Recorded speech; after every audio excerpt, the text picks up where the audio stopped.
Welcome to the Startup Grind. And honestly, I had never taken a computer science course in my life. I just went to Barnes & Noble, which, by the way, is a bookstore, for those of you that don't know.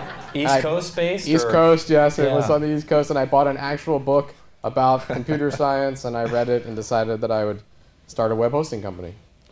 And was it just you? Did you have co-founders? It was just me and my credit card and a lot of in your debt. apartment or something? Or? I moved out of New York City. I rented an apartment in Burlington, Vermont, which is where I was familiar with, and the rent was a lot cheaper. And I ordered some servers from Dell on the phone, and they showed up, and I decided to start a web hosting company.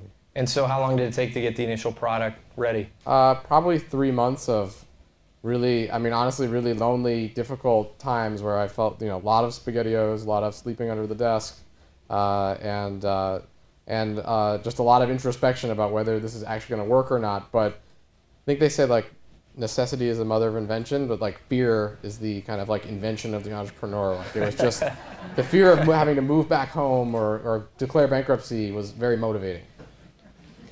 And so, did you had enough cash saved, or you're funding yourself? No, or I had no bootstrap, cash. or? I had credit cards, and I applied for a whole bunch, so I got a bunch. Perfect. And if you're going to do that, do it all at the same time, because then the other companies don't know that they're all issuing you cards. That's smart. And then I was fortunate to have some family and friends that either believed in me or are really bad investors, and they gave me some money.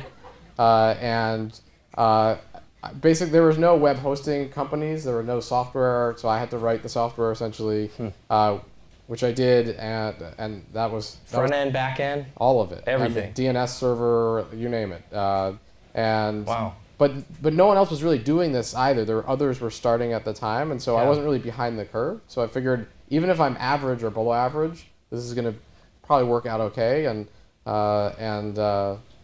What book did you get? It sounds like it was a really good book. Good question. I don't remember.